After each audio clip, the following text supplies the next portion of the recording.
Hello students. So in this video we are going to do the model paper for second PUC as per the new blueprint pattern for 21-22. So there is a new blueprint pattern where we have a lot of choices starting from part A up to part E as per the new blueprint. So let's see how to answer this particular model paper, which will be helpful for you all for your board exam. So kindly go through this entire video, and if you have any queries, please don't hesitate to drop an email which is displayed in the video and in the description box. So in this particular model paper, there are a lot of choices as per the new blueprint. So in part A, we're given a set of 15 questions and we are asked to answer any 10 questions which carry 1 mark each. So if you see how these questions are all written here is as per the blueprint from each chapter. So kindly go through the blueprint before you get into this video to see the answers in this or an entire explanation. Now in part A, all are 1 mark questions, which means you can either answer in a single line or you can answer in a single word. Now the first question here is, what are F centers? This question comes from solid state chapter where they're talking about metal excess defect by anionic vacancies. So there you have the definition for this. So we can write the definition as the anionic vacancies containing unpaired electron is called an F center. Just a line to define what they are. Now the second question is from chapter solutions. It says, how does enthalpy change on mixing two volatile liquid to form an ideal solution? Please remember, when we have ideal solution, the enthalpy change of mixing is always going to be 0. So we have delta H, which is equal to 0. This is for an ideal solution.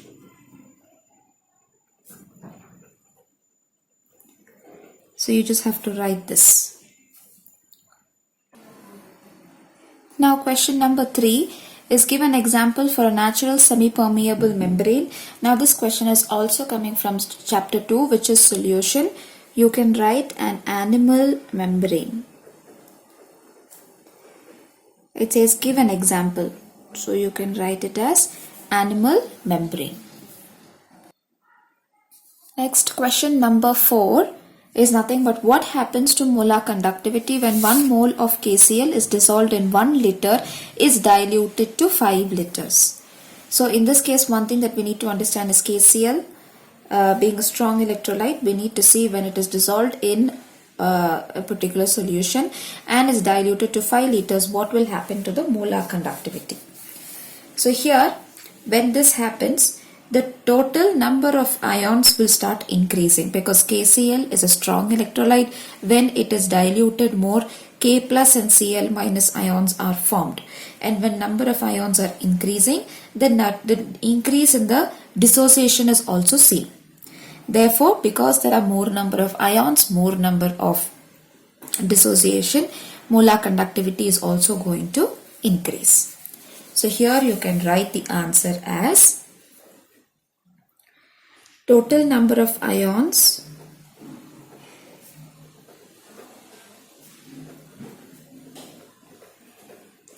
increases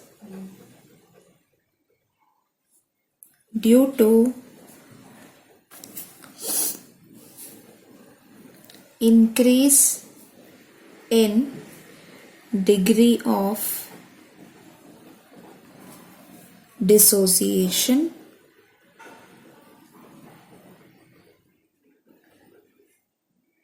Therefore, molar conductivity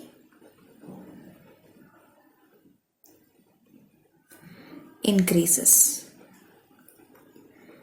So if you want to answer a question of this type, please look at what type of an electrolyte you have and then answer the question accordingly. Now the next question is write the energy distribution curve showing temperature dependence of rate of a reaction. So we need to show a graph, a general graph, just to show what is the temperature dependence on the rate of a reaction. So for this we have an energy barrier diagram in our textbook. We need to draw that. So for that you need your x-axis and y-axis. Just a rough diagram would be enough, but please draw it with a pencil and a scale. So here we have our x-axis and y-axis. Y-axis is potential energy, x-axis is a reaction coordinate. Now in this case, if I have a reactant here, the product is going to form of a lower energy because it's going to release all the energy and then it's going to be in a lower energy state.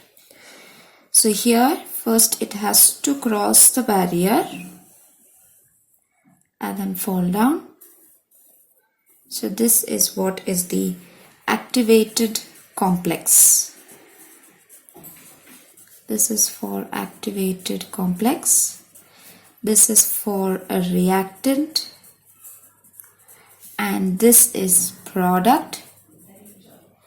And this energy between activated complex and the reactant energy is what is called as activation energy. So let's mark that also. Now this is what is called as activation energy, generally designated as EA. So this is the entire reaction coordinate, the curve for temperature dependence on rate of a reaction.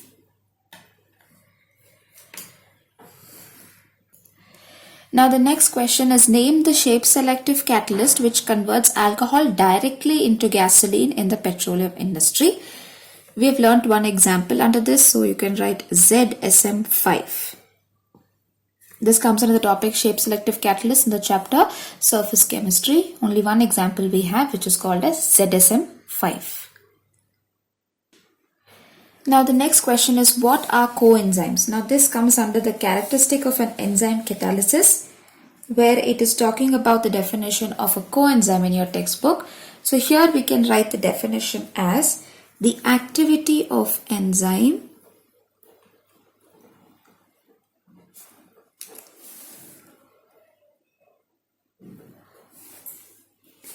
can be increased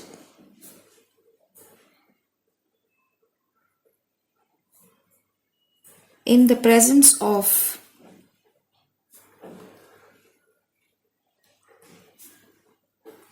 small non-protein part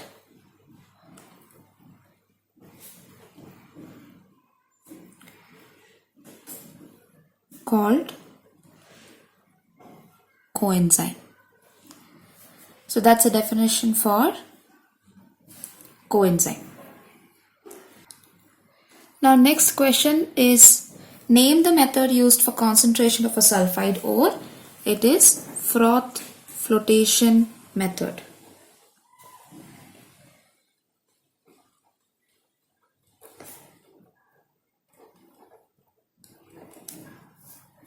That's one of the methods used for concentration of a sulfide ore.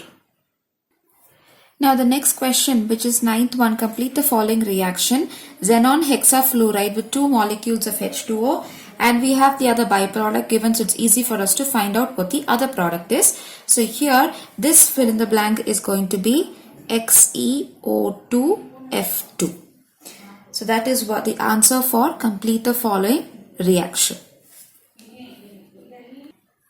Now question number 10 is which element in the 3D series has more number of unpaired electrons? So 3D series basically belong from atomic number 21 to 30, which is from scandium to zinc.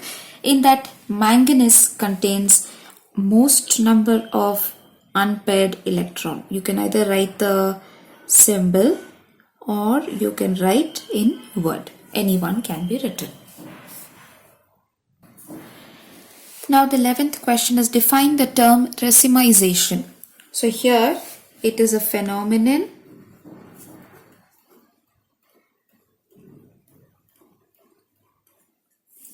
of conversion of an enantiomer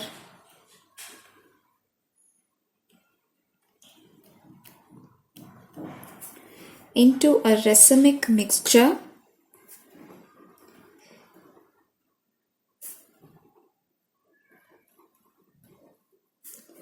during a reaction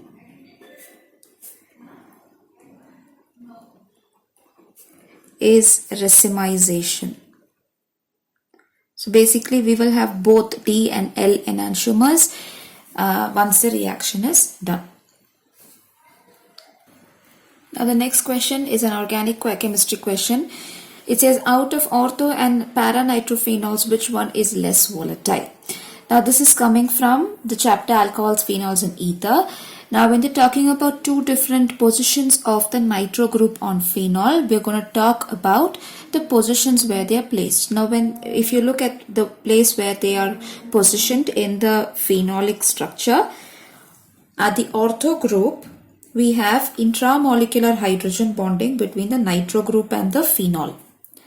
So there, due to intramolecular hydrogen bonding, the ortho group is less volatile. Whereas the para group will have intermolecular hydrogen bonding, so its boiling point is going to be relatively high. So out of these two, the orthonitrophenol is less volatile. And you can explain it based on inter or intramolecular hydrogen bonding.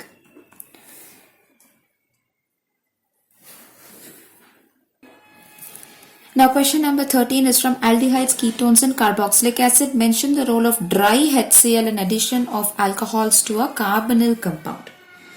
So in this case, dry HCl will help to protonate the oxygen that is there in the carbonyl compound. So here we can write dry HCl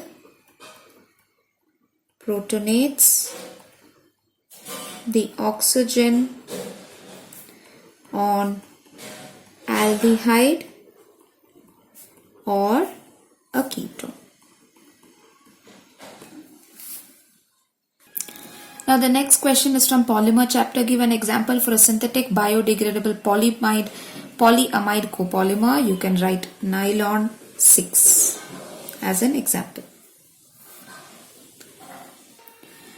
The last one is name the first popular artificial sweetening agent. Example is saccharin.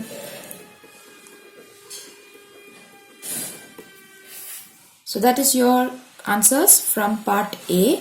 Out of this 15 questions, any 10 can be answered. So please check your blueprint accordingly. Now moving on to part B.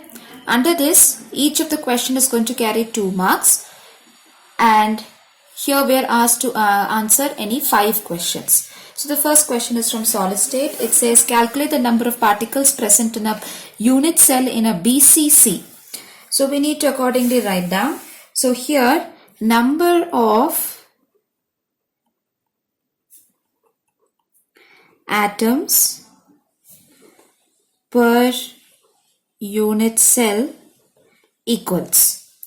So at the corners, if we are looking of a cube, we have 8 at the corners, and the contribution of each of this atom at corners to one unit cell is 1 by 8. So the contribution is 1 by 8. So this is at corners. So for this you will have 1 atom. When we simplify, 8 and 8 will go off and only 1 atom will be left out. Now the same thing when we look at, because it's body centered, in the center of the cube you're going to have 1 atom.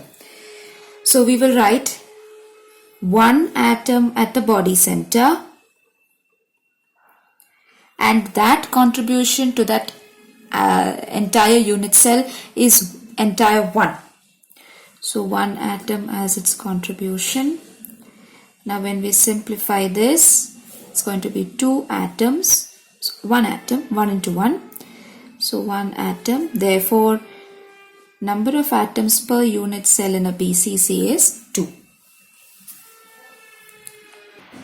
Now question number 17 is from solutions. State Henry's law and write its mathematical form.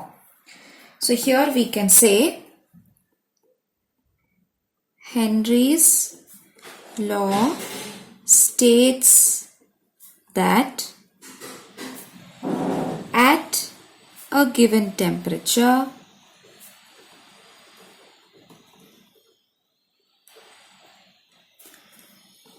the solubility of a gas in a liquid is directly proportional to the partial pressure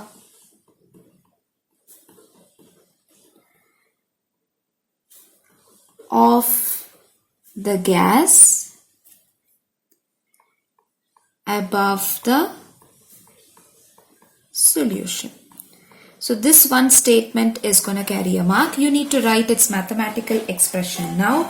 So we can write partial pressure is directly proportional to mole fraction. This is going to be the mathematical form which will carry the second mark.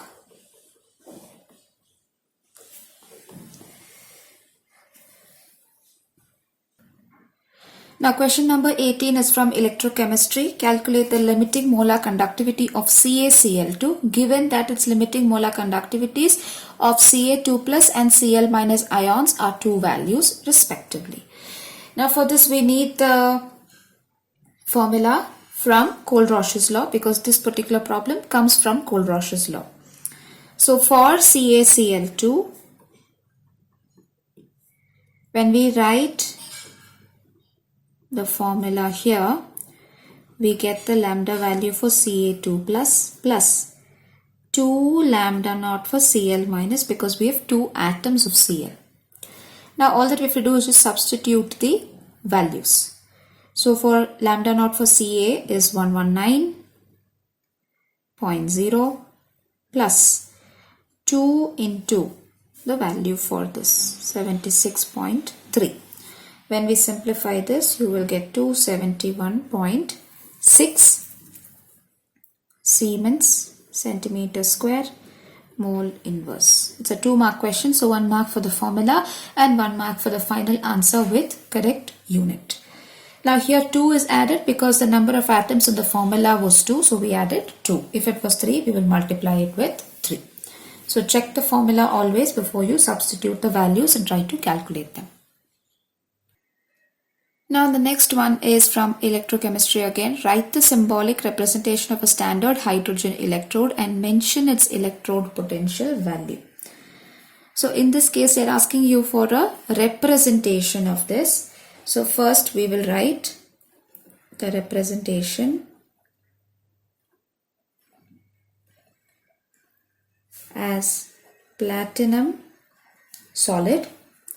Put a hyphen and write hydrogen gas at 1 bar, and then you put a hyphen again, which is the acid, so you put an aqueous and 1 molar as the concentration. Now this is how you're going to represent a standard hydrogen electrode. Now the second one is talking about its electrode potential. So the standard electrode potential value or E naught cell is equal to 0 for hydrogen. So this representation is going to carry a mark. Standard electrode potential is going to carry a mark. Now the next one is from metallurgy. What is the role of coke and limestone during extraction of cast iron during blast furnace? So for coke, when you're talking about coke, it is basically a source of carbon monoxide which reduces iron oxide to iron. So that's the basic purpose of coke. And if you're looking at limestone, limestone is added as a flux or removes silica as a slag. Now the next question is from P block element chapter. Name the noble gas which does not have a general noble gas configuration NS2NP6. It is nothing but helium. Now name the commercial source of this noble gas. So helium is found in minerals of radioactive origin. So you write helium, you get 1 mark. You write where the origin is from, you get the 2nd mark. Now the next one is explain Fieldcraft's reaction with equation taking chlorobenzene as example. So here they are not specifying whether they want Fieldcraft's alkylation or Fieldcraft's acylation. So you're free to use any one of it. So since it says explanation, you need to write a line of explanation of this. So you can write chlorobenzene reacts with methyl chloride in the presence of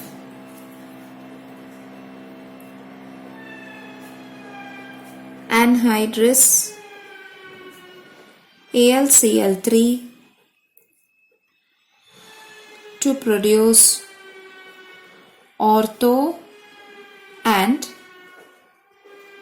para substituted products. So this line is going to give you a mark, and they have clearly said to take an example and do with equation. So we're going to write the equation for this. So we'll write chlorobenzene plus methyl chloride.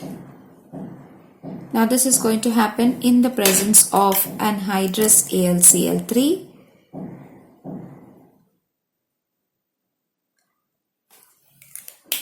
Now when this happens, one product is going to be an ortho product and the other one is going to be a para product. So one line of explanation and one equation will give 2 marks. This is ortho and this is para. So this way it's easy for us to write this down.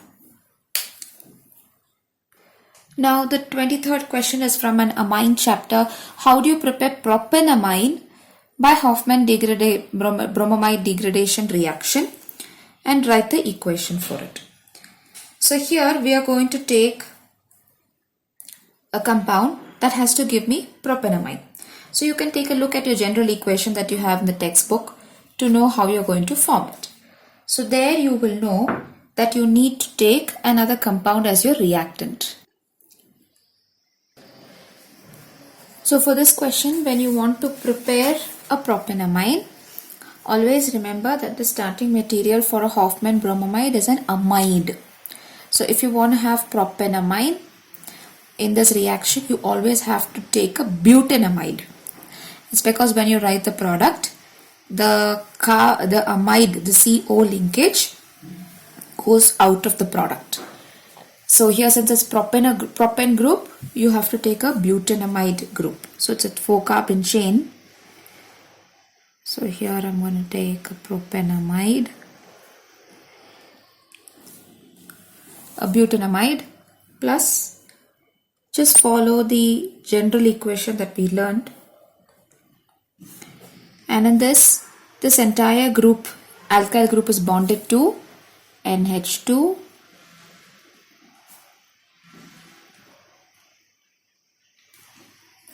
plus K2CO3 plus 2 KBr plus 2 H2O. So this way you will get to know once you learn that your product carbon count is 1 carbon less than the main reactant here. So when this is going to carry 1 mark. They've asked how do you prepare. So you need to write a line of explanation for this. So you can write butanamide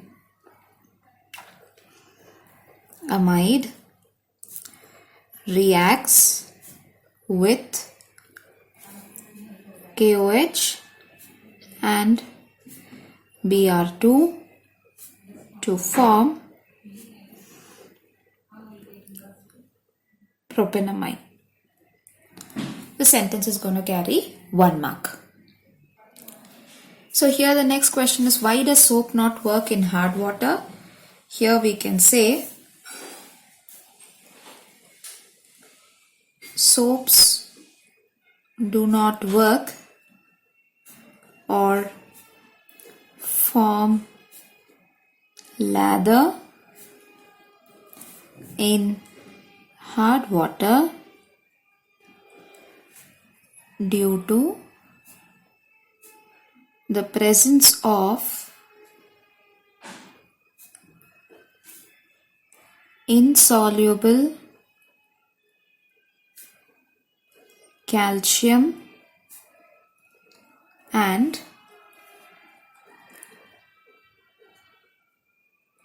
magnesium salts of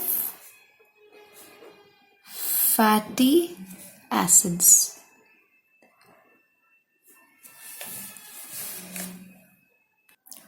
Now the next one is from the last chapter. Give an example for 2 things. One is anti-fertility drug and the second one is anionic detergents. So for an anti-fertility drug you can write simple example Novestrol, and for anionic detergent can be sodium P dodecyl benzene sulfonate. And here the name shouldn't be difficult because P is for para, dodecyl is for 12 carbon chain on a benzene sulfonate compound. So these are the 2 examples for each of this. So with that you come to the end of part B, where you're supposed to choose any 5. So again look at the blueprint and then try to answer.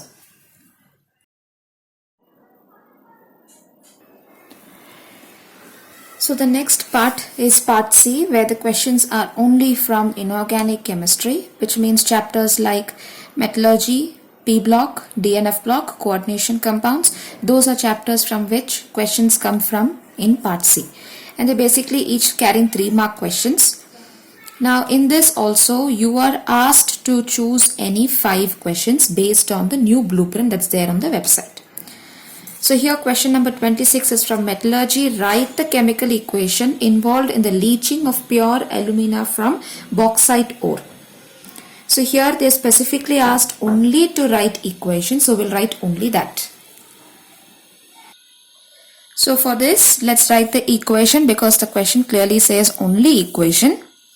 So here, first equation is Al2O3, which is the ore. It is treated with a concentrated solution of sodium hydroxide in an aqueous solution.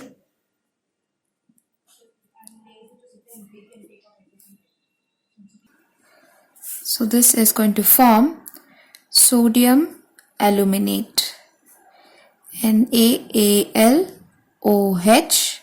4 times.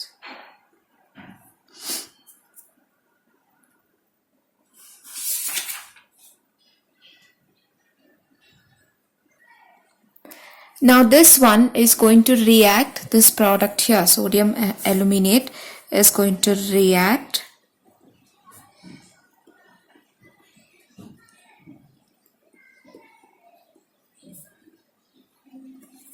with carbon dioxide to form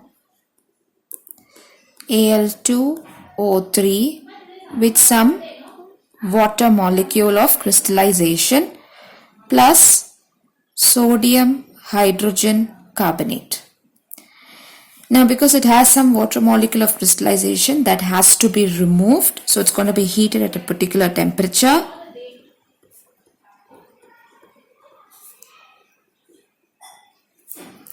And you get Al2O3 plus some amount of water.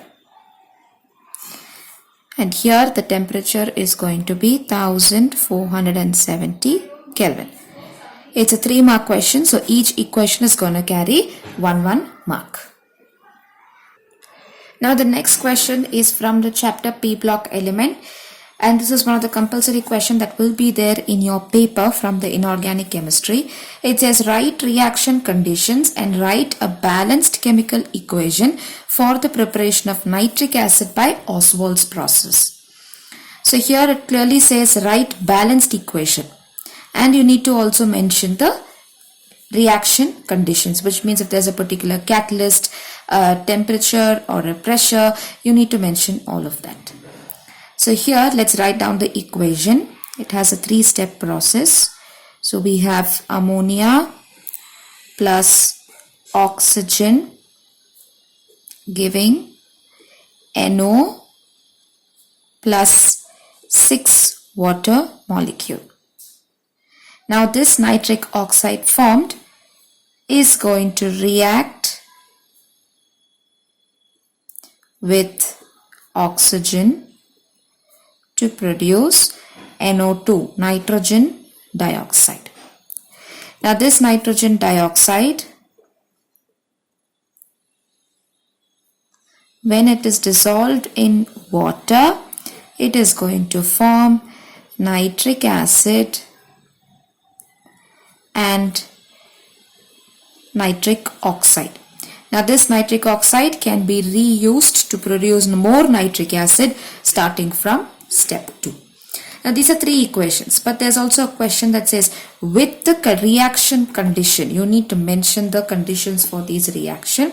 So here below we can write that the catalyst used is platinum and with a gauge. Here we have temperature, which is 500 Kelvin, and pressure, which is of 9 bar. You can either mention them separately or you can just put them in the first equation here, which is the start of it. So the first equation has these reaction condition. Either mention them separately or put them on top here. So that takes care of this particular question where you're supposed to write only the equation with reaction conditions. Now the next question is from the chapter P block again, from the oxygen family.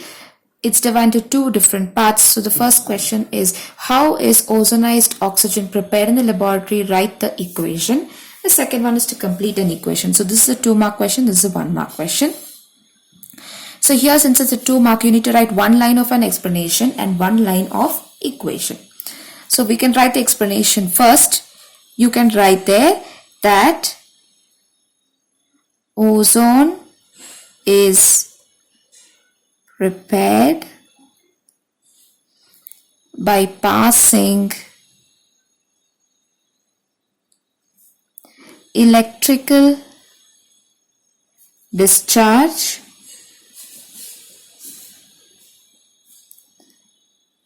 through a slow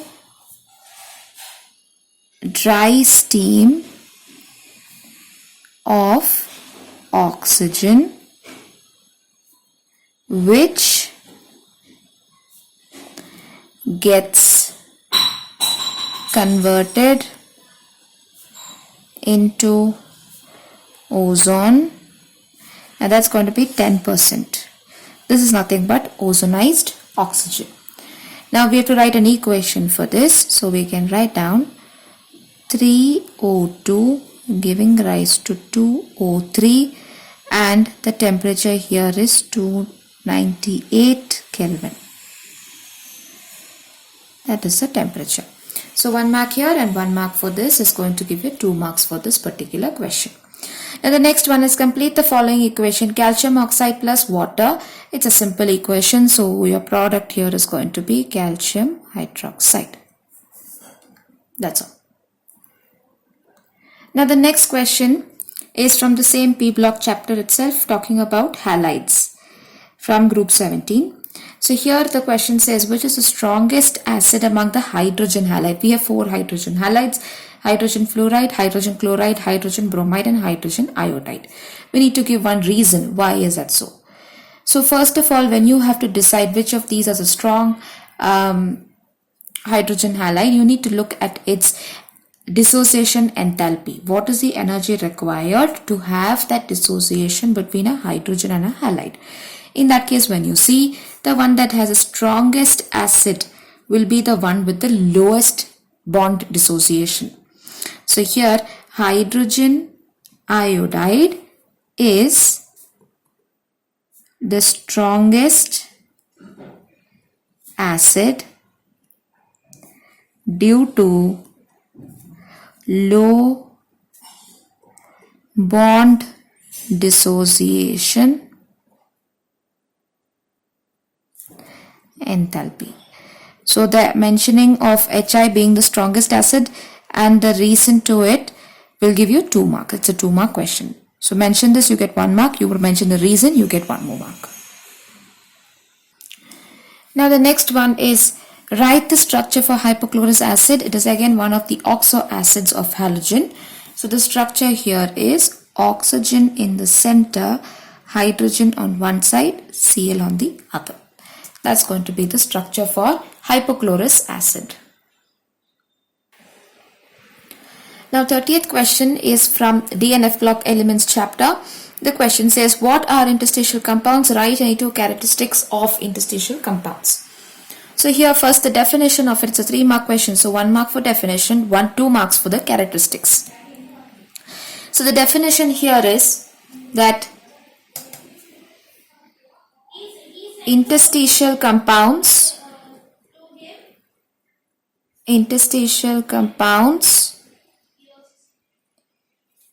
are those which are formed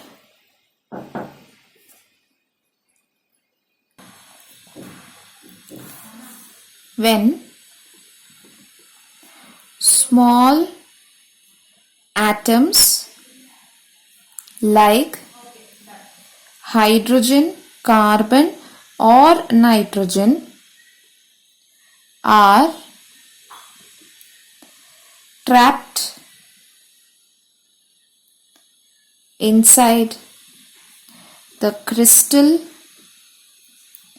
lattice of metals. So that's the definition. If you're looking for the characteristics, then you can write that they have high melting point, higher than pure metals. And then the second one can be that they are chemically inert. So 2 characteristics, 2 marks and 1 mark for the definition. Now next question is a common question that's asked in most of the board exams. Write the balanced equation in the manufacture of K2Cr2O7 from chromite ore. This is a repeated question every year. It will be there in the paper. So there are 3-step reactions in this which we need to write. So let's write it. The first one is FeCr2O4 plus Na2CO3 plus O2 giving Na2CrO4 plus Fe2O3 plus CO2. That's your first step. Now the second one is this sodium chromate is going to react under acidic medium. So Na2CrO4 plus H plus giving sodium dichromate plus Na plus and water is released out. Now we still haven't arrived to potassium dichromate, so we need one more step. So we'll take Na2Cr2O7 plus KCl. It's only an interchange of the metal. Now this will be K2Cr2O7 plus 2NaCl. Each step is going to carry 1 mark. So all three steps are important. So our next question is, what is Lanthanoid contraction? Mention any two consequences of it. This is again from the same chapter, DNF block. So 1 mark for the definition, 2 marks for the consequences. So here we can write it as the atomic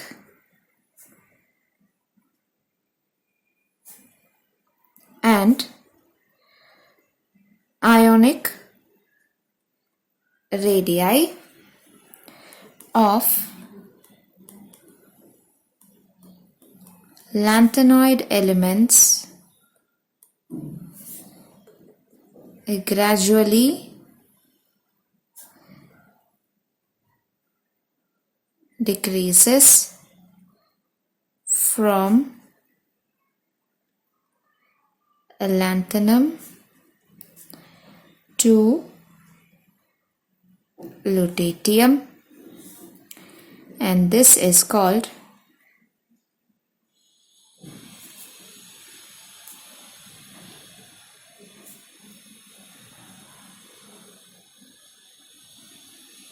lanthanoid contraction. Now we need to write the consequence of this, so let's write that down. The consequence for this one is, now this is due to poor shielding effect from the F electrons in the second inner shell. So that's going to be the consequence of this. So you write the consequence, you get your marks, you write the definition, you get another mark. And the next one is from coordination compounds. The next set of two questions are from coordination compounds. So here it says, using VBT, that is valence bond theory, explain the hybridization geometry magnetic property of NiCN4 2- complex. For that, they've given the atomic number of nickel to be 28. So for all this, the first thing that you need to know is to write the electronic configuration. From there, when whatever data you get, you're going to do the entire valence bond theory. So nickel is 28. So when we write the electronic configuration, you're going to get 3s2, 3p6, 4s2, 3d8. So this is going to be the electronic configuration for nickel. But when we have to find out the oxidation number of nickel in this particular compound, the entire oxidation state of nickel will be different. Based on that, even the electronic configuration is going to change. So here let's calculate what is the oxidation state of nickel in the compound. So for this, nickel is taken as X because we don't know what is the oxidation number. Plus Cn, the charge is always -1, so we put -1. We have 4 molecules of Cn, so into 4. The entire molecule has a -2 charge, so we're going to put this as -2. Now when we solve this, we have X is equal to +2. That means nickel is in the +2 oxidation state. Now when it's +2, which means there are loss of 2 electrons. Now here the outermost orbital in this is the 4s orbital. So 2 electrons are going to be removed out. Now when we write the electronic configuration, it is going to be 2s2, 2p6, 3s2, 3p6, 4s0, 3d8. It's because the 2 electrons that were there in the valence orbital was 4s. So the electrons are removed from there and you'll have 4s0. Now we are going to write down the entire working of this valence bond theory. So now when we try to put the electrons in the outermost orbital, when we just try to put down the electrons, this is going to be for a 3d. So d will have 5 orbitals. There are 8 electrons. So 1, 2, 3, 4, 5, 6, 7, 8. Now this is going to be the electronic configuration, the arrangement for a 3d orbital of an Ni2 plus complex. Now, and the 4s is going to remain empty. 4s will remain empty. Now what happens here is, when we write down this, we need to check what is the effect of this ligand on the metal electrons, because Cn is a strong ligand. It will cause pairing of this electrons in the metal. So here what happens is, in the next step when you write down, we have to show that the electrons are being paired. In this electron will move here and it's going to be paired in the 3d orbital. Now this is only due to effect of strong ligand that the pairing will take place. Now once this is over, you know that there is effect of ligand that has taken place. In the next one, you need to show where the electrons from the ligand is going to be bonded. So we have empty orbitals starting from 3d. But how many ligands do we have? We have 4. But do we have that many empty orbitals here? No, we need 2 more. That 2 more after 4s will come from 4p. So now we are going to separate the electrons in the metal. Only 4 orbitals are there that are belonging to the electrons of the metal. And the remaining are going to come for the ligand. So this is from 3d, this is 4s, and these 2 are coming from 4p. Now you can fill in the electrons from here, because these are the electrons that are coming from each ligand. So from here is the first Cn, this is from the second Cn, this is from the third one, and this is from the fourth one. So the first set here is belonging to Ni2 plus, and this is belonging to Cn minus. Now when you look at all this, there are some data that you can come to. One is hybridization. So if we're talking about hybridization, which are the new hybrid orbitals into which electrons from ligand is sitting? 3d, 4s and 4p. So here it's starting from d. So we're going to write dsp2. d, s and p2 orbitals. So dsp2. Now the geometry, because it is a dsp2 orbital, you need to know what is the geometry of this. So in this case, the geometry for this particular molecule is going to be square planar geometry. So for this, the geometry is going to be square planar.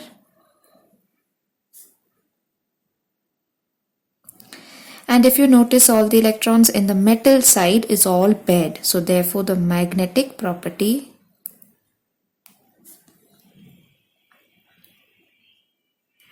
is diamagnetic. So this way you can arrive at this explanation. Now the next one is again from coordination compounds, but here it's talking about geometrical isomers. This is again a same example as given in the reference books. You have a cobalt complex with a positive ion for whom we need to write the geometrical isomer, which means a cis isomer. So let's write that down. So first thing that you need to identify is you have 6 ligands in total, which means the geometry expected is an octahedral. So you need to draw a structure which is an octahedral complex. So first is cobalt in the center, and on the plane we have, this is going to be the basic structure of a octahedral structure. 4 in one plane, 1 above the plane, 1 below the plane. Now if you want to draw a cis isomer of this, you put Cl atoms. We have only 2 Cl atoms, put them both on one side. Then you have 4 NH3s. Put them all on the other side. So this way you are going to get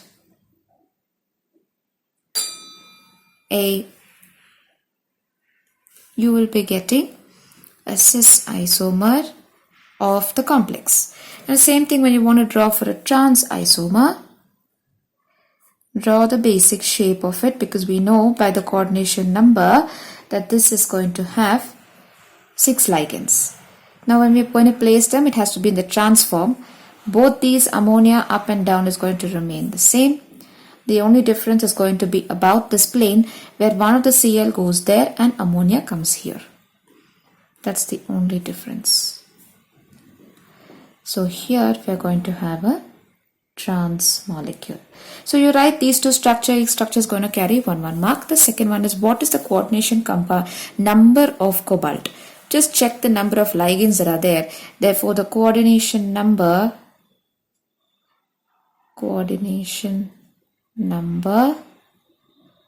is equal to 6. That's why they have the octahedral geometry in this.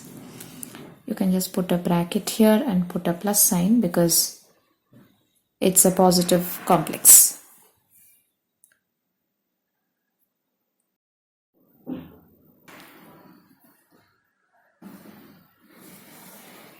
Question number 35. Give any two postulates of Werner's theory of coordination compounds. So we have a list of postulates, but we can write only 2 of it. It's just for 2 marks, so 2 points are enough. So we can write the first point to be that a metal ion or atom exhibit 2 types of valencies called primary valency and secondary valency. Now the second one you can write the number of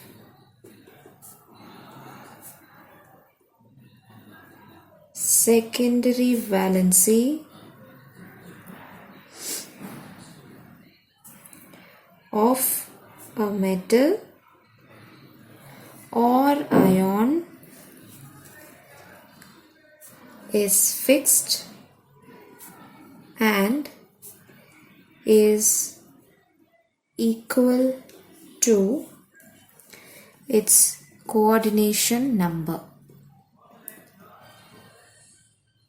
So here we have 2 postulates. Maybe you can write a point extra, but that's all is needed. Now the next question is a formula is given to us, a name is given to us, and we need to write the formula for that coordination compound.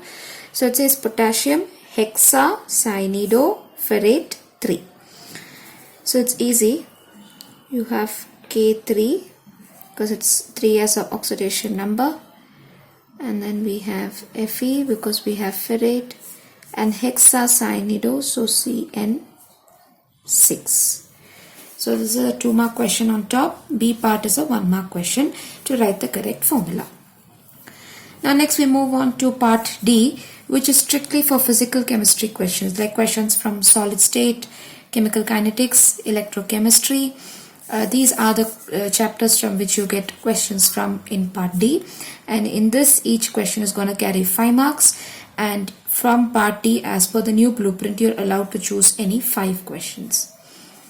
So here the very first question is calculate the packing efficiency in a simple cubic lattice. Let's see how to write the derivation for this. Now in this, when you take a cube, each length in the side of a cube is given as A. So we can write that the edge length or side of a cube is equal to A. Now on these edges there are particles at each corner of the cube. So those particles are going to have a radius. So that radius of each particle is equal to R. So say for example, I have a cube here. So I have a cube and each corner of a cube. So this corner is one and this corner is the other cube, is the other particle. So basically from this center you have a radius of this particular one that's named as R, and this distance that each side has is going to be given as A. Now because we have all this, if you take one particular edge, one edge in this, it has 1/2 of the radius of one particle and 1/2 of the radius of the second particle. So which means to say that the edge is equal to 2R because it has two radius, right? Because one radius is from one particle, the other radius is from the other particle, making the entire A. So that's where we get that A from. Now volume of this sphere in general, the volume of a sphere, the formula is nothing but 4/3 pi r cube. That's a general formula that we know, that the volume of a cube is that much. Now the next one is, since we know what is the volume of the cube, we should know what is the volume of the sphere. We need to know what is the volume of the cube. So here volume of cube, because we are learning this with respect to a unit cell, volume of cube is nothing but A cube. Now A is 2R, therefore A cube will become 2R cube. Right? Now we have the volume of cube, we have the volume of sphere, we need to write the packing efficiency formula. So packing efficiency is equal to volume occupied by one sphere. One is coming from the number of atoms per unit cell. For simple cube it's only 1 in a unit cell, into 100 because we're finding the percentage, divided by volume of the unit cell or the cube.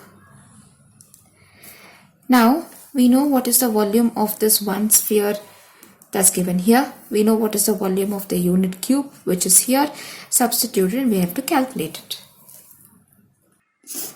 So here volume occupied by one sphere in a unit cell is this formula that we have here, 4/3 pi r cube, divided by volume of the unit cell is this 2R cube into 100.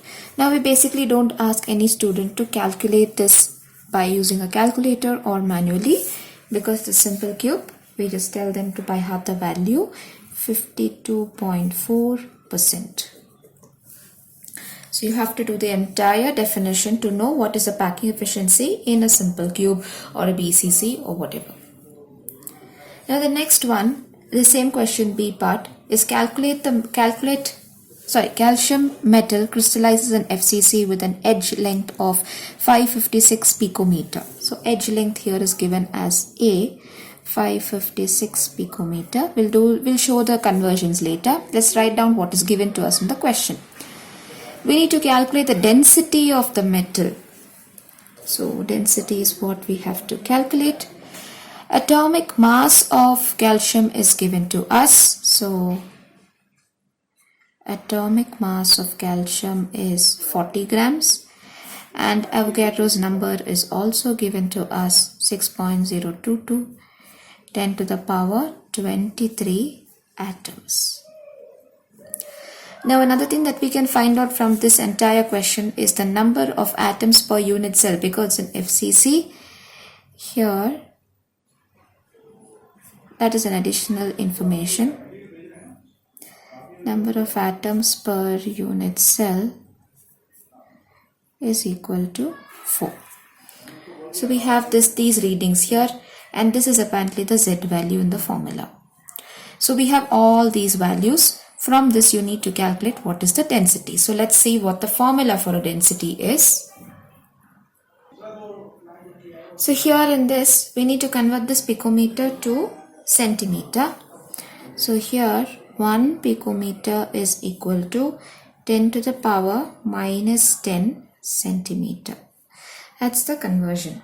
So here all that we will have is A is equal to 556 into 10 to the power minus 10 centimeter. That is our conversion.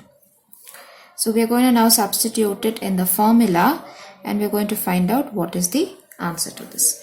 So for that we have a formula for this to calculate density. Density is equal to Z into M divided by Na into A cube.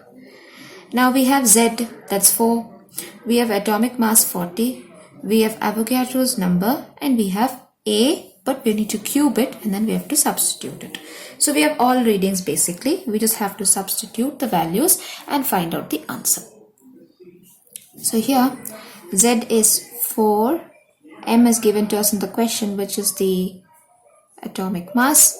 Na is Avogadro's number, 10 to the power minus 10 to the power 23 into A is this in the centimeter. So 556 into 10 to the power minus 10 cube. This is one place where most students forget to cube it and then they end up getting a wrong answer. So let's simplify this. So here you'll get 4 into 40, which is 160, divided by 6.022 10 to the power 23. The cubed value of this is going to be 1718796 10 to the power minus 30, because 10 into 3 is going to be 30. Now when we simplify this entire thing, you'll get your answer as, so when we multiply these two values, you will get a bigger reading. Now in that, these powers 23 minus 30 will be minus 7. When we shift the entire decimal, you will get 160, that is the numerator, divided by 103.50.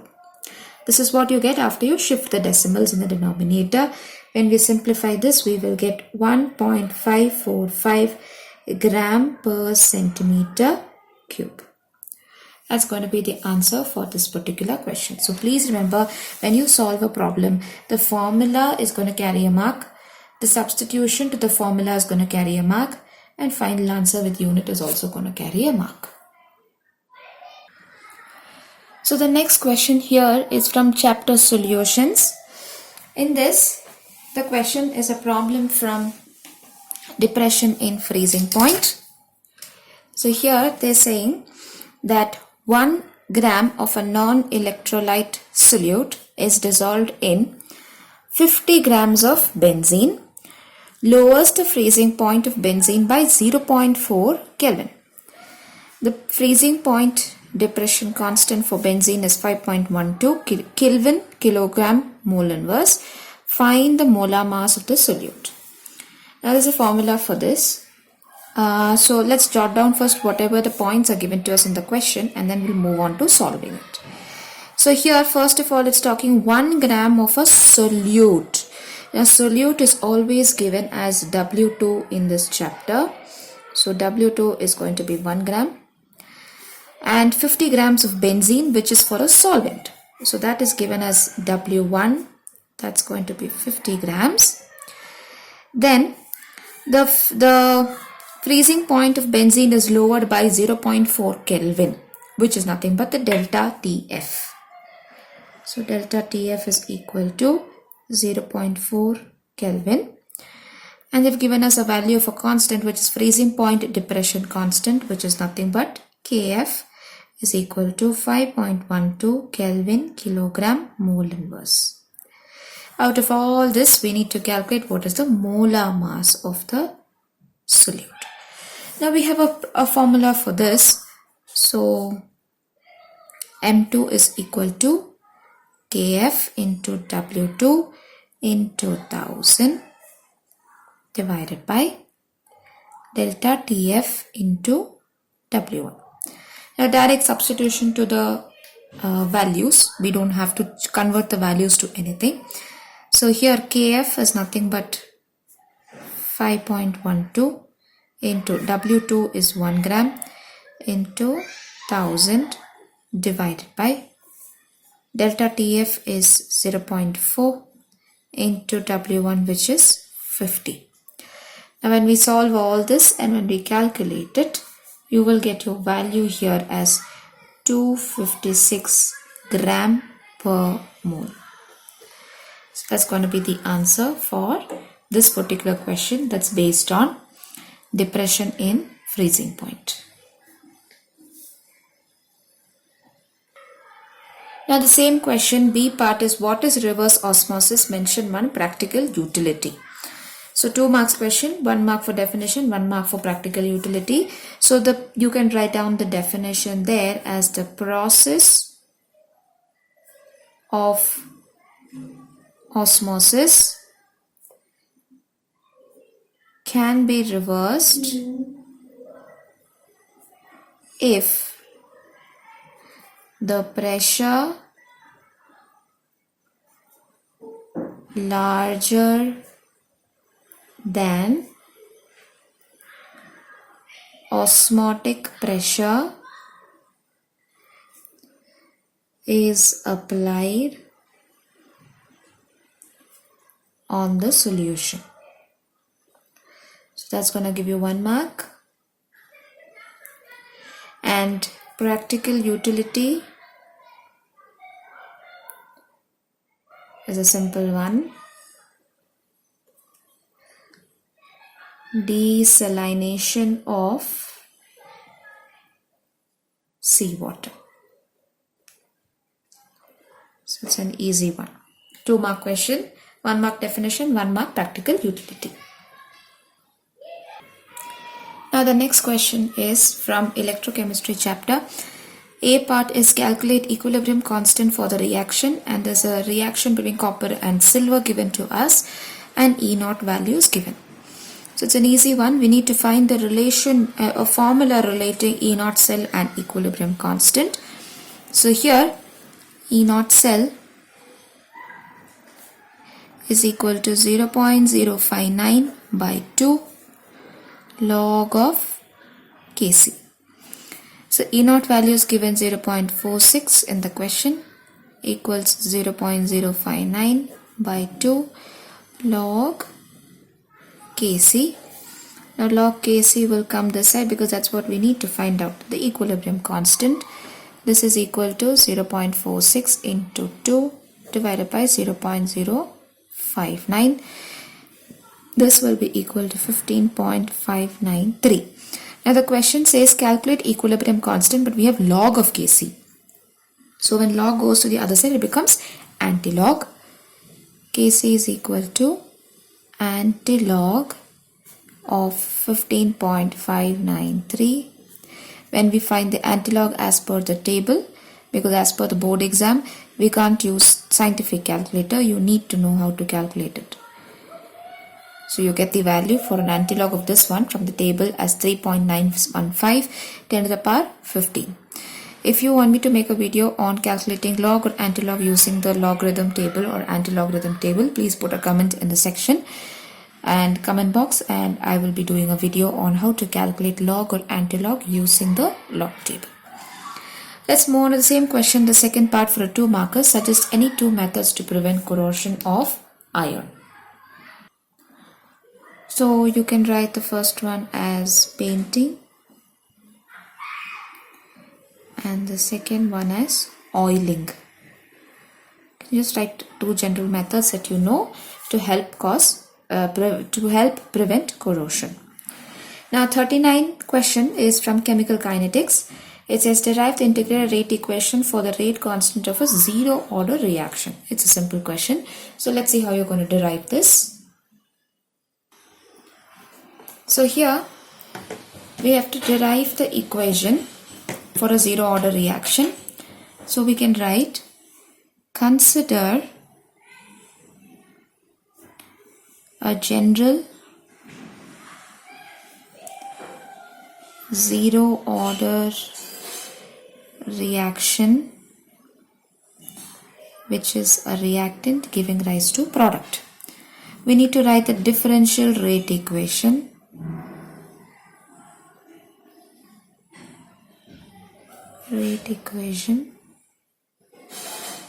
So for this reaction, when we write rate is equal to minus the concentration of reactant by dt, which can be equal to K into R naught.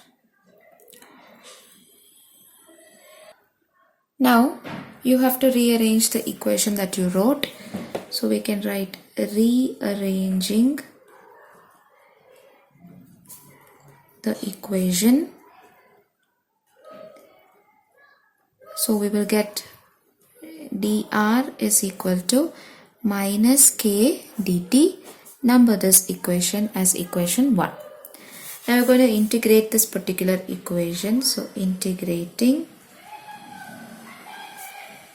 equation 1. Now here you will get r is equal to minus kt plus I, and you number this equation as 2.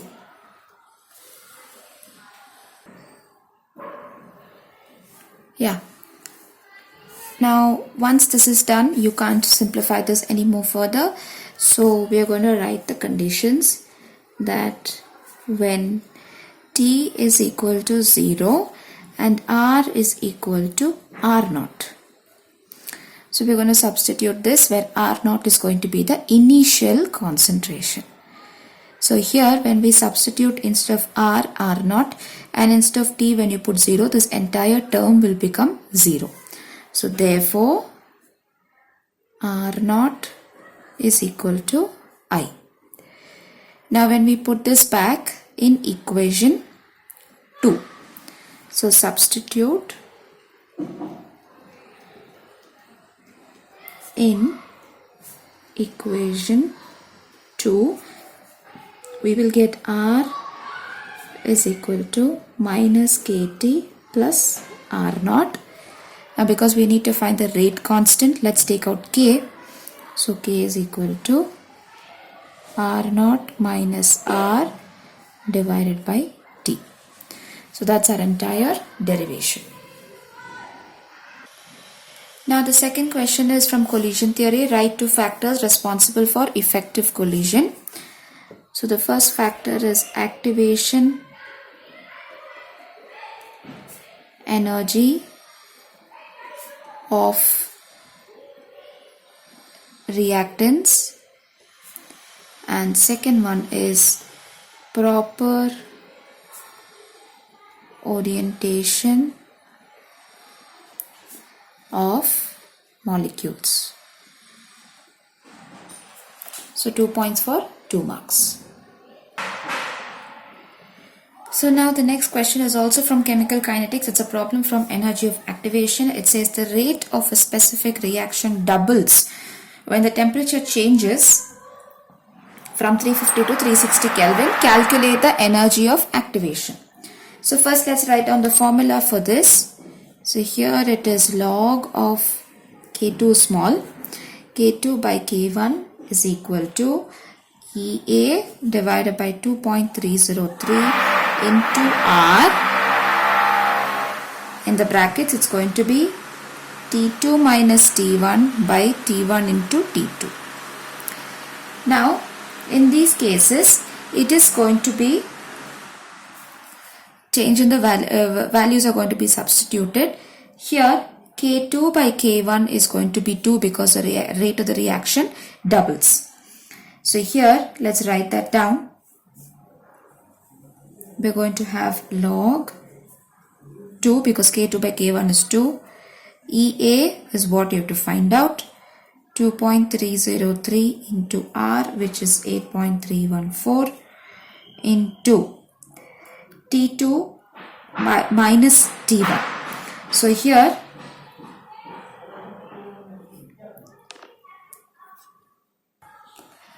in this case, when we substitute it, T1 is going to be taken as 350, T2 is going to be taken as 360. So this is 360 minus 350 divided by 350 into 360. Now we need to find out this entire thing. Let's find out the values for this. Now here we will have log 2 is 0.3010, which is equal to EA by multiplied value is 19.147 into 360 minus this 350 is 10 divided by the calculated value for 350 into 360 is 1,26,000. So now we've got all these values. Let's simplify this further and get what the EA out is. So here, now in this case, when we cross multiply these 2.3010 into 19.147, we'll get 5.7632 equals EA into the simplified value of this. Now this is going to be 0.000079.3. Now to find out EA is even more easier. So it is going to be 5.7632 divided by 0.000793. Now this is equal to 72,675.9. Since it's an energy parameter, it's going to be in joules. That's the answer for how to calculate energy of activation for this particular problem. Now the next question under the same number is the derivation for a half-life of a reaction which is first order, which is independent of the initial concentration. So we need to calculate a half-life derivation for this. Let's see that one. So here, rate constant for first order reaction is K is equal to 2.303 by T log of R naught by R. Now in this case, because it's half-life, T is equal to T by 2 and R is also equal to R naught by 2. Substitute these values in the previous equation. K is equal to 2.303 divided by T by 2 log of R naught will remain the same. Instead of R, we are going to write R naught by 2. Now when we try to simplify this entirely, K is equal to 2.303 divided by T by 2 log of 2, because R naught and R naught will get cancelled. When we find out what is log 2 and then multiply here, we will get K is equal to 0.693 divided by half-life. That's the derivation for this particular question. Now the next question is from surface chemistry. Give any three differences between lyophilic and lyophobic colloids. Three differences are asked. So let's put down a table for that. So lyophilic colloids on one side and lyophobic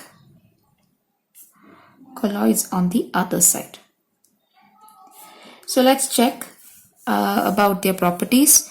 In the first case, the lyophilic colloid is reversible in nature. So this is reversible in nature, and lyophobic is irreversible.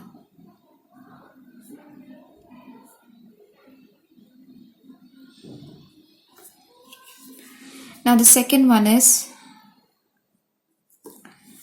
you can talk about its viscosity. In this case, the viscosity is more than that of medium, and in this case viscosity is nearly the same as that of medium.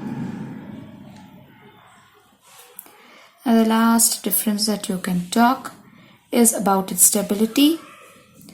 These are stable, whereas lyophobics are unstable. So 3 differences for a 3-mark question. Now this second question of the same number is, how does free energy and entropy change during adsorption of a gas on solids? Here it's an exothermic process. The adsorption process itself is exothermic. So free energy will be negative.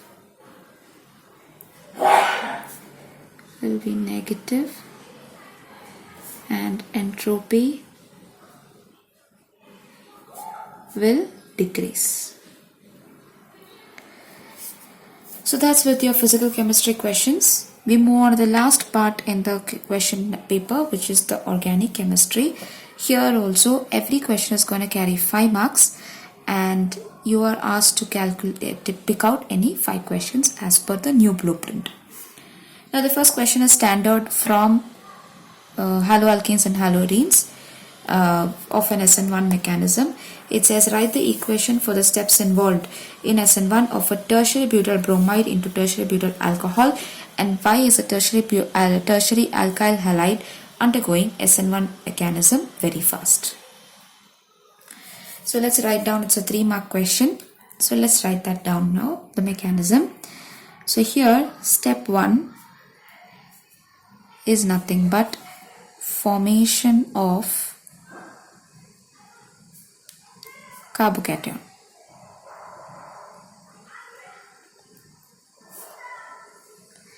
So first thing is to write down the tertiary butyl bromide structure, and here since bromine is more electronegative, the arrow will move towards bromine, therefore carbon will get a positive charge, and Br is going to get a negative charge. Now the step 2 here is going to be attack of the nucleophile. Attack of nucleophile.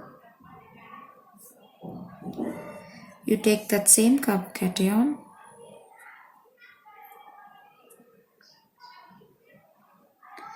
treat it with OH minus.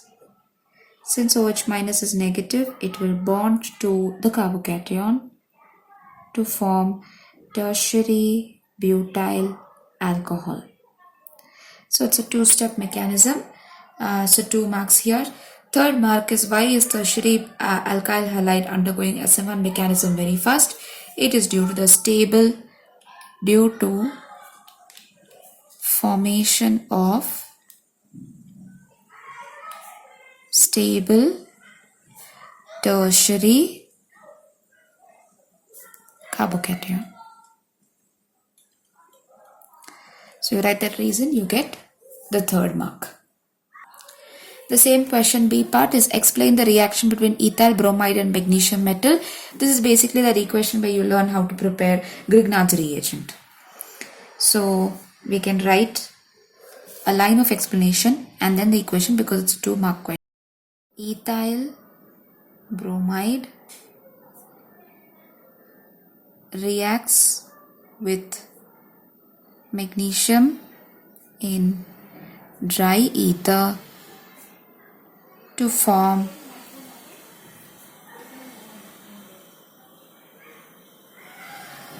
ethyl magnesium bromide. So for this, let's write down the equation C2H5Br plus Mg in the presence of dry ether to form C2H5MgBr. So it's a 2-mark question there. Now the next one is from alcohols, phenols, ether, a very compulsory question in the paper. It's mechanism of acid catalyzed dehydration of ethanol to ethene. It's a 3-step mechanism. So the first step is protonation of alcohol. That's the very first step. So here ethanol is the alcohol given to us, so CH3CH2OH plus when we protonate we have an acid. Now in this case, since OH has lone pair, it will pick up this hydrogen and form protonated alcohol. In that process, since it says donated as electron, it will become positive. Now step 2 is going to be removal of water. So we take the same product in step 1.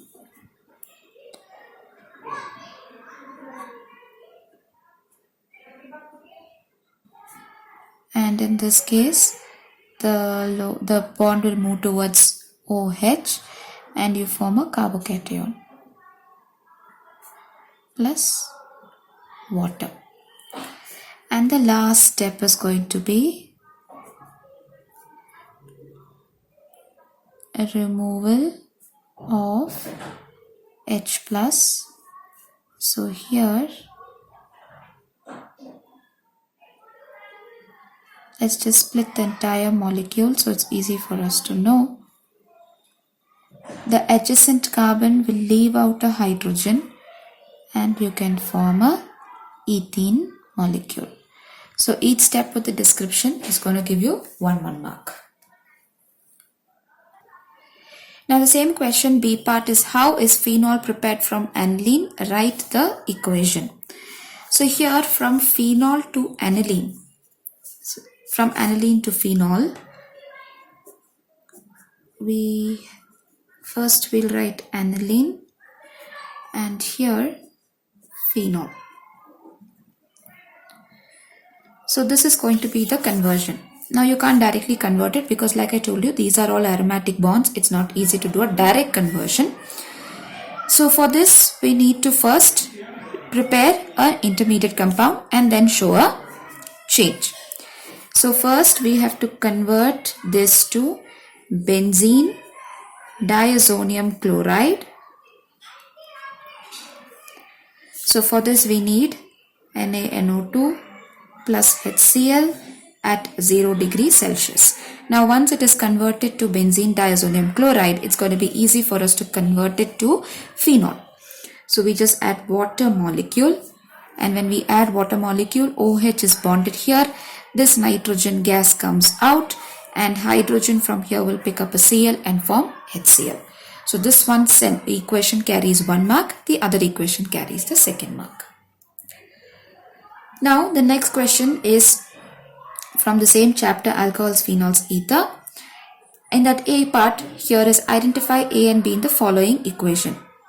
Now for this is a 2-mark question.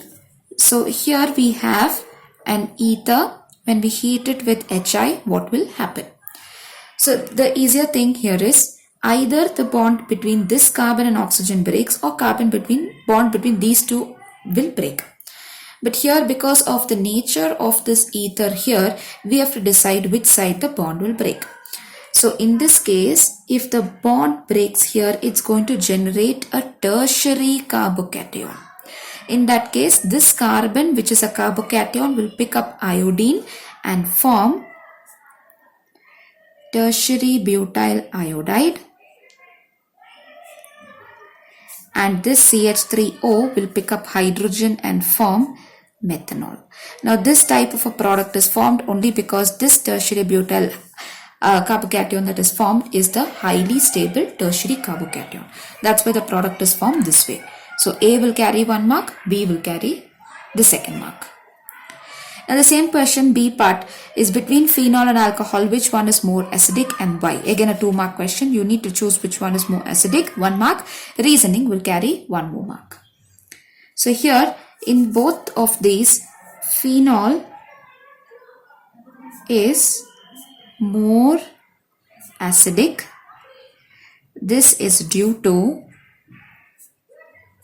resonance. So this is only because of resonance. So here the oxygen that is there in phenol will be involved in resonance. Therefore, it is making the compound more acidic. So you write this, you get 1 mark. You write the reason, you get 1 more mark.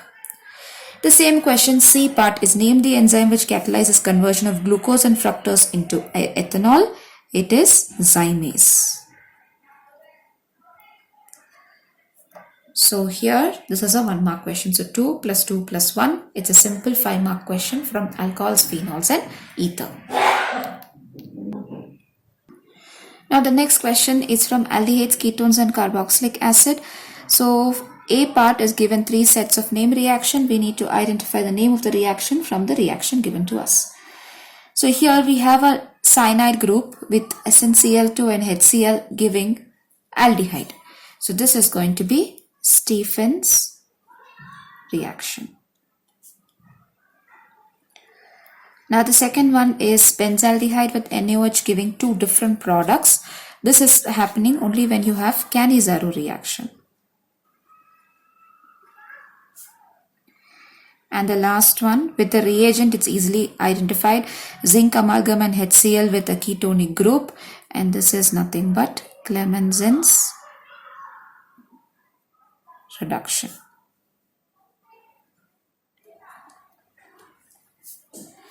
Now the next one is write the chemical equation of a benzaldehyde with acetophenone in the presence of dilute alkali and give the name of the major product obtained in the reaction. So before we move into the major product and all of that, let's try to identify what is a reaction here. It says reaction between benzaldehyde and acetophenone, 2 different ketone carbonyl groups in the presence of dilute alkali. So this is going to be an cross aldol condensation. So we have ketone, which is acetophenone, and we have benzaldehyde,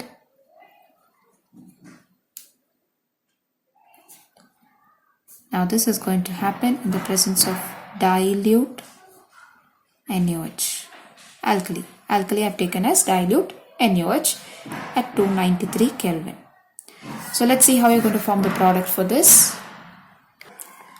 Now in this case, when we are trying to write the product for this, since ketone has a CH3, this hydrogen is picked up by the alkali and picked up by the oxygen here and changes to OH, and this carbon will be bonded here to this carbon. So let's write down the product. So I'm writing the benzaldehyde part first. I have the carbon from the benzaldehyde. This carbon is changing its bond to single bond and it will turn OH. The hydrogen remains there. So this is the benzaldehyde part. This carbon is bonded to the ketonic carbon. This is the CH3. From here one hydrogen has gone here. So this CH2 is bonded directly to this carbon. This in turn is bonded to the ketonic group. And then you have the remaining benzene structure. Now this, when we further heat it, OH picks up a hydrogen from here and a double bond is formed. So when you write the product for this,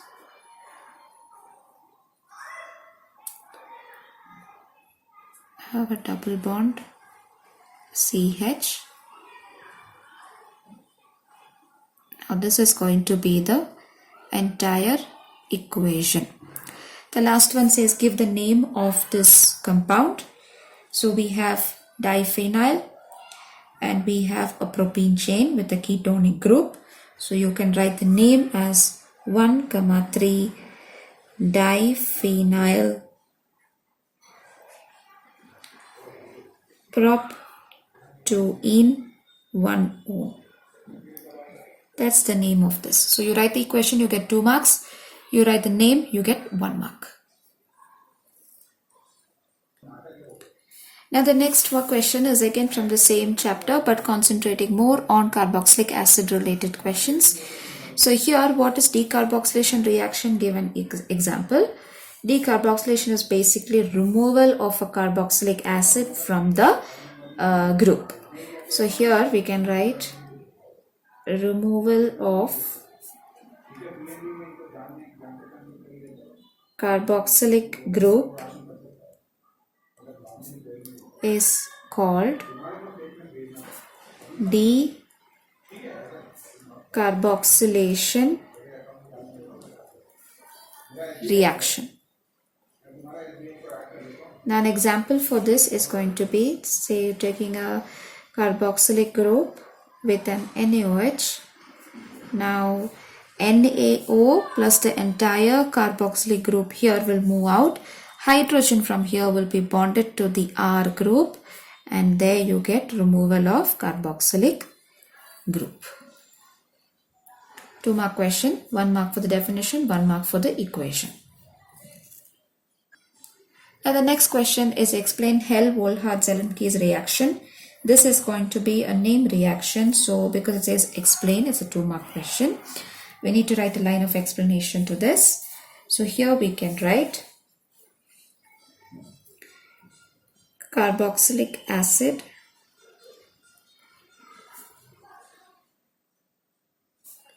containing alpha hydrogen reacts with halogen in the presence of red phosphorus to give alpha halo acid. So here RCH2COOH plus X2 in the presence of red phosphorus will give RCHXCOOH plus HX. So it's a 2 mark question. Now the last question in the same number is give reason benzoic acid does not undergo Friedel-Crafts reaction. Now one thing we need to understand is a type of the group that's bonded on benzene in this particular compound. It's benzene plus COOH group. That COOH group is a deactivating group. When it's a deactivating group, it will not undergo Friedel-Crafts reaction. So here we can write that COOH group is a deactivating group. So it's a 1 mark question, just the reasoning is more than enough. Now the next question is coming from amines chapter. Write the chemical name and the structure of a Hinsberg reagent. The structure for this is going to be, you have a benzene compound, benzene structure with a double bond O, double bond O and a Cl. So the structure of Hinsberg reagent is this. The chemical name is benzene sulfonyl chloride. Now the next one is explain carbamine reaction by taking ethanamine as an example. So it's a name reaction. Let's see how to do it. So now in this one, we will write that when ethanamine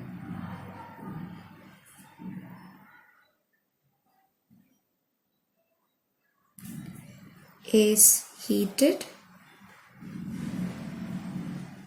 with a mixture of chloroform and alcoholic potash, ethyl isocyanide is formed. Now for this you need to write the equation. So ethanamine is C2H5NH2 plus chloroform plus KOH, which will give C2H5NC plus 3KCl plus 3H2O. So 1 mark for the explanation, 1 mark for the writing. Now the next one is aniline is less basic than ammonia. Give reason. It's a 1 mark question. So in this case also, just like how we solved for phenol and alcohol, same reasoning here. In this case, aniline is less basic only because the lone pairs on aniline are involved in resonance. So when we try to do a reaction with to show the basic character, because the lone pairs on aniline are involved in resonance, it becomes less basic. So here you can write lone pairs on nitrogen of aniline is involved in resonance. That's why they are less basic. So those lone pairs are not available for any sort of reactions. Now the next set of question is from Biomolecules chapter, talking about carbohydrates. So let's see how to solve this particular question. So the first question is, write the chemical reaction to show that glucose contains a carbonyl group. Which carbonyl group is not asked, just in general a carbonyl group. So for that we can write down the structure for glucose.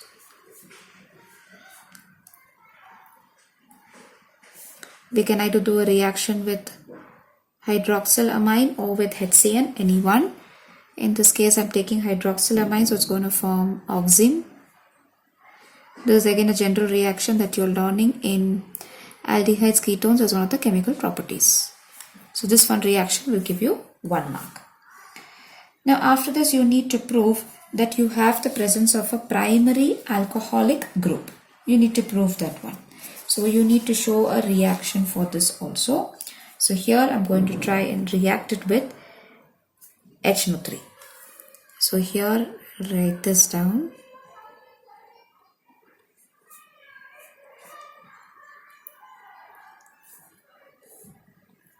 React it with HNO3 and you will get saccharic acid, where both the groups here are going to convert to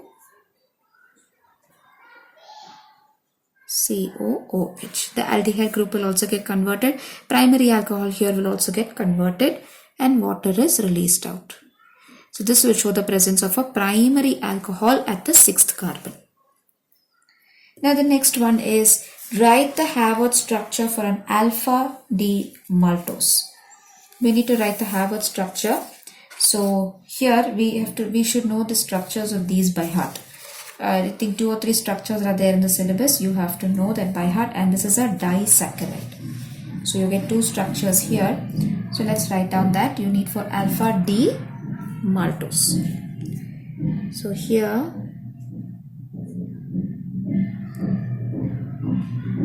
both are going to be 6-membered rings.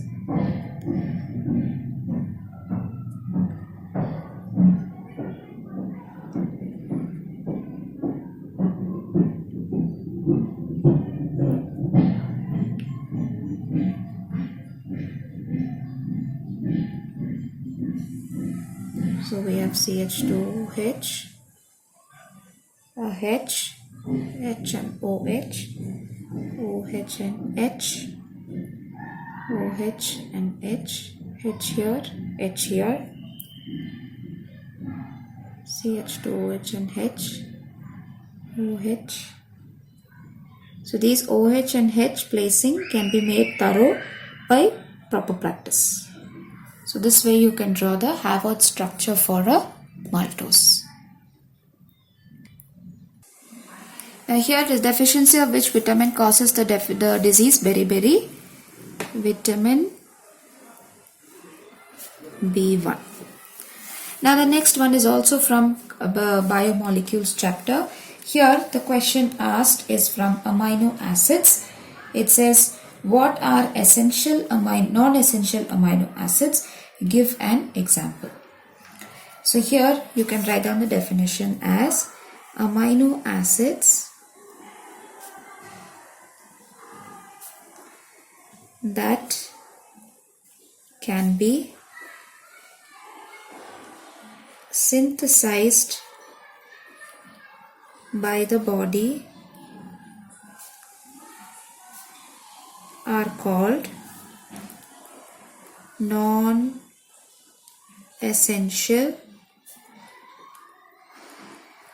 amino acid. So they are asking for an example too. So the example can be glycine. Now the next one is a definition. What is a peptide bond and how many peptide bonds are there in a tripeptide? So 1 mark is going to be for a definition, the other mark is going to be for the second question. So here you can write the definition of a peptide bond as the bond formed between two amino acids when carboxylic acid and amine group of another amino acid is called peptide bond. So when you have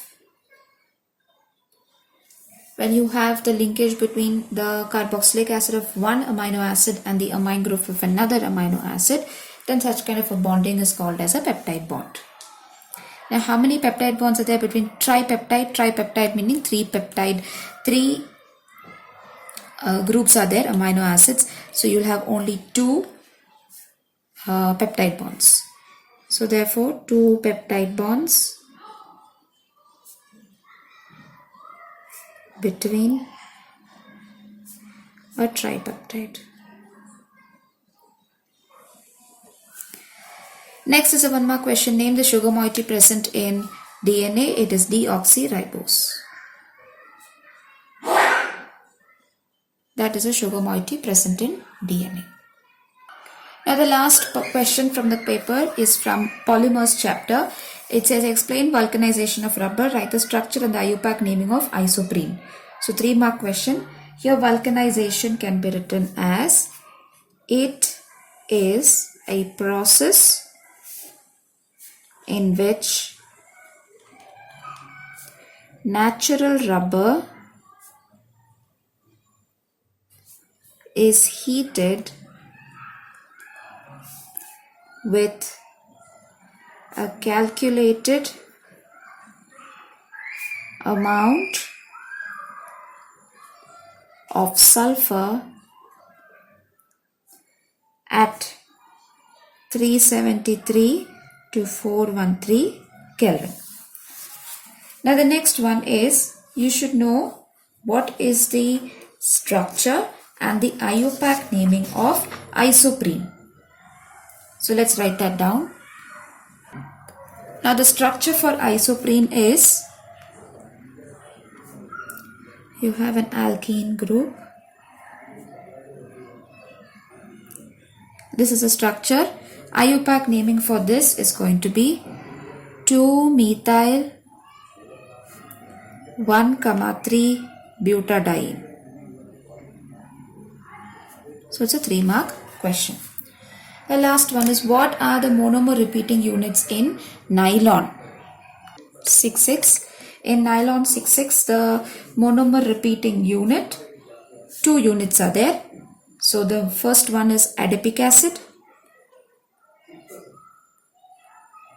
and hexamethylene diamine. So 2 marks, 1 mark for each. So I hope this video is helpful to you all, and I hope you all were able to find out how to answer this, and I hope this is going to be really helpful for your upcoming PUC exam. Please go through this, and anything else that you want me to do, please write down a comment below. Thank you so much.